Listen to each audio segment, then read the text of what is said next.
యమున సహస్ర దగ్గరికి వచ్చి, అమ్మ సహస్ర, నేను పుట్టింటి తరపున మీ అమ్మకి చేయాల్సినవన్నీ చేశాను. మీ అమ్మ కూడా నీకు చేయాల్సినవన్నీ కూడా చేసింది. కానీ నువ్వు మాత్రం చేయాల్సినవి ఇంకా కొన్ని ఉన్నాయమ్మా అని అంటూ ఉంటుంది.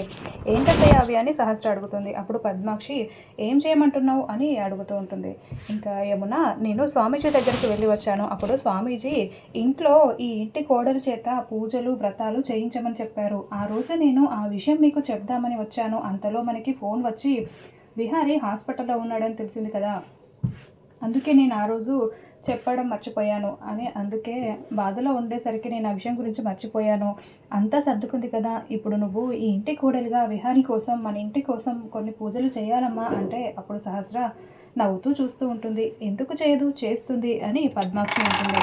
ఇక అంబిక కూడా ఇప్పుడు సహస్ర ఇవన్నీ చేయకపోతే ఏంటి అని అంటూ ఉంటే, లేదు, ఈ ఇంటి క్షేమం కోసం, విహారీ సంతోషంగా ఉండడం కోసం ఖచ్చితంగా ఈ ఇంటి కోడలు చేయాలని స్వామీజీ చెప్పారు అని అంటూ ఉంటుంది. ఇంత దానికే ఎందుకు ఆలోచించడం, సహస్ర చేస్తుందిలే అని అంటూ ఉంటుంది. సహస్ర చేస్తానులే అని చెప్తూ ఉంటుంది సహస్ర.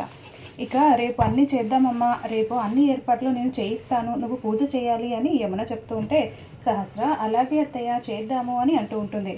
తర్వాత విహారీ లక్ష్మి గురించి ఆలోచిస్తూ అటు ఇటు తిరుగుతూ టెన్షన్ పడుతూ ఉంటాడు, కన్నీళ్ళు పెట్టుకుంటూ ఉంటాడు. లక్ష్మికి చేయలేకపోతున్నాను, లక్ష్మి నా వల్ల బాధపడుతుంది అని విహారీ ఆలోచిస్తూ ఉంటాడు. ఇంకా అప్పుడే లక్ష్మి అక్కడికి వచ్చి, విహారీ గారు ఏమైంది, మీ కళ్ళల్లో కన్నీళ్ళు ఏంటి అని అడుగుతూ ఉంటే, విహారీ ఏమీ లేదు అని చెప్తూ ఉంటాడు. చెప్పండి విహారీ గారు, మీరు ఎందుకు బాధపడుతున్నారు అని లక్ష్మి అడుగుతూ ఉంటే, విహారీ ఇంకా చెప్తూ ఉంటాడు, లక్ష్మి నువ్వు నా వల్ల చాలా బాధపడుతున్నావు, కనీసం నేను నీకు ఎలాంటి స్థానాన్ని ఇవ్వలేకపోతున్నాను, ఇంట్లో వాళ్ళందరి దగ్గర నువ్వు పని మనిషిలాగే ఉండిపోతున్నావు, నేను ఇలా చూస్తూ నేను తట్టుకోలేకపోతున్నాను లక్ష్మి, నీకోసం ఏదైనా చేయాలనుకుంటున్నాను అని చెప్తూ ఉంటాడు.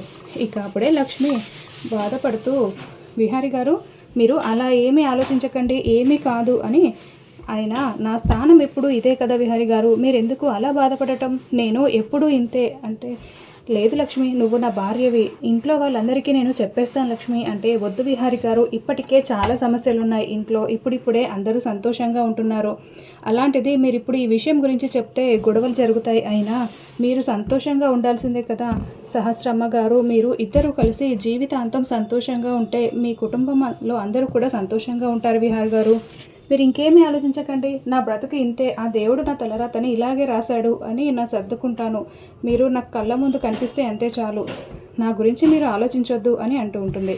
ఇంకా విహారీ, లక్ష్మి నువ్వు ఎలా ఉంటున్నావు, ఎలా భరిస్తున్నావో, నువ్వు ఎలా తట్టుకుంటున్నావో నాకు తెలియట్లేదు, కానీ నాకు మాత్రం ప్రాణం పోయినట్టుగా ఉంటుంది లక్ష్మి అని అంటూ ఉంటాడు. ఇంకా విహారీ గారు ఇంకెప్పుడు ఇలా మాట్లాడొద్దు అని నోరు మూస్తుంది.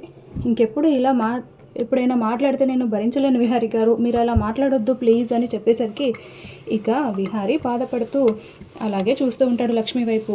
ఇక లక్ష్మి ఎలాగైనా ఇంట్లో వాళ్ళందరికీ చెప్పేస్తాను లక్ష్మి అంటే, చూశారు కదా విహారీ గారు ఇంట్లో పరిస్థితులు, అవన్నీ చూసి కూడా మీరు ఎలా చెప్పగలిగారు అని అడుగుతూ ఉంటుంది.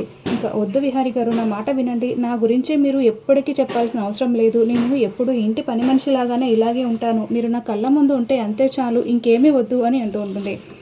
ఇంకా విహారీ, లేదు లక్ష్మి నువ్వు అలా మాట్లాడొద్దు అంటూ ఉంటాడు.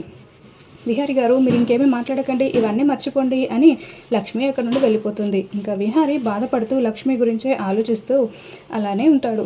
ఇంకా అప్పుడే లక్ష్మి తన గదిలోకి వెళ్ళిపోయి బెడ్ మీద కూర్చొని విహారీ బాధగా ఏడుస్తూ చూపుతున్న మాటలన్నీ గుర్తు చేసుకుంటూ బాధపడుతూ ఉంటుంది. ఇంకా అలానే ఏడుస్తూ ఉంటుంది. అంతలో వసుధ అక్కడికి వస్తుంది. వచ్చి లక్ష్మి లక్ష్మి అంటే, ఏంటమ్మా అని అంటూ ఉంటుంది. ఏం చేస్తున్నావు లక్ష్మి, బాధపడుతున్నావు ఎందుకు అని అడుగుతూ ఉంటుంది. ఏం లేదమ్మా అని అంటూ ఉంటుంది. నువ్వు రేపు ఉదయాన్నే పూజ చేయాలి లక్ష్మి అని అంటూ ఉంటే, ఎందుకమ్మా నేనెందుకు చేయాలి అని లక్ష్మి అంటుంది. ఈ ఇంటి కోడలు విహారీ కోసం పూజ చేయాలని వదిన చెప్పింది కదా అంటే, అప్పుడు వసుధ మాటకి లక్ష్మి, సహస్రమ్మ చేస్తుంది కదమ్మా, నేనెందుకు చేయాలి అని లక్ష్మి అంటుంది. అలా అనేసరికి, ఈ ఇంటి కోడలివి నువ్వే అన్నీ చేయాలి లక్ష్మి, పద నేను చెప్పినట్టు నువ్వు అన్నీ చెయ్యి అని అంటూ ఉంటుంది.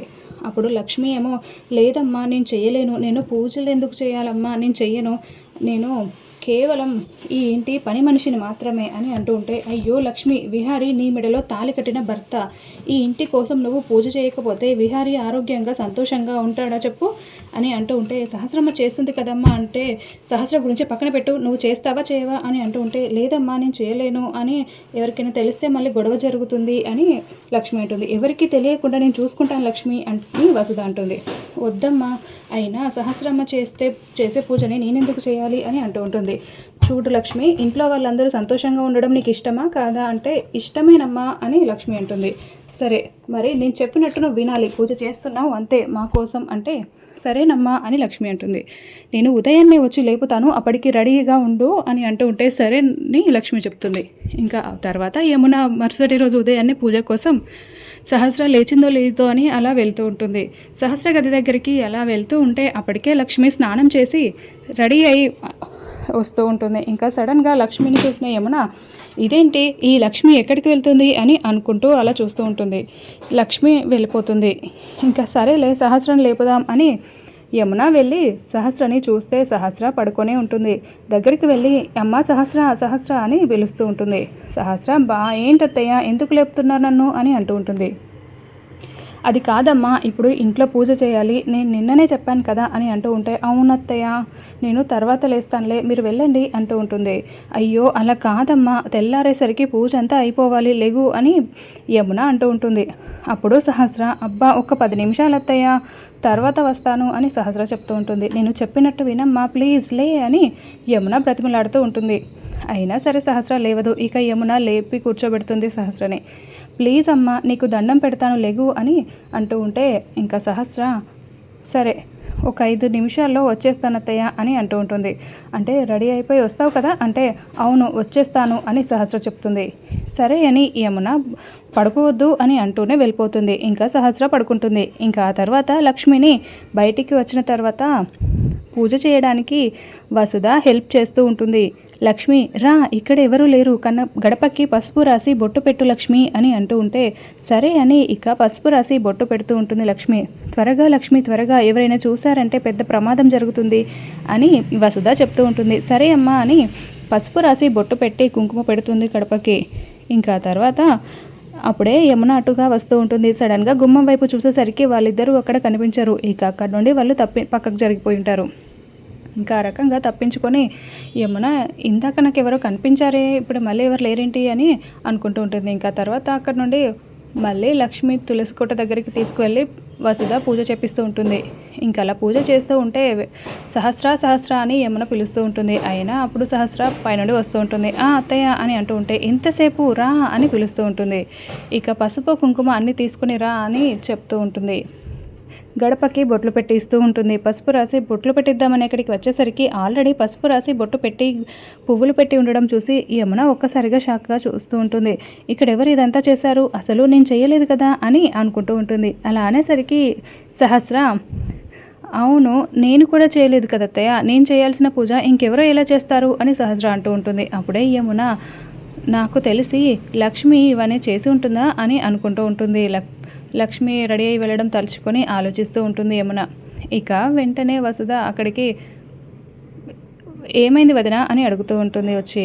ఇక్కడ ఆల్రెడీ గడపకి పసుపు రాసి ఎవరో పూజ చేశారు అని అడుగుతూ ఉంటే, పాతదేమోలే వదిన అని అంటూ ఉంటే, లేదు ఫ్రెష్గా అనిపిస్తుంది అని మనసులో అనుకుంటూ ఉంటుంది. ఇంకా సరేలే ఇప్పుడు కూడా మళ్ళీ పెట్టొచ్చు అని అంటూ వసుధ చెప్తూ ఉంటే, సరే అని యమున, నువ్వు వెళ్ళమ్మా, నువ్వు పెట్టు పసుపు రాసి బొట్టు పెట్టు అని అంటూ ఉంటే, సరే అని సహస్ర వెళ్ళి ఇక పసుపు కుంకుమ అన్నీ బొట్టు అవన్నీ చూసి, నాకంటే ముందు ఆ లక్ష్మి చేసినట్టుగా అనిపిస్తుంది అని అనుకుంటూ ఉంటుంది.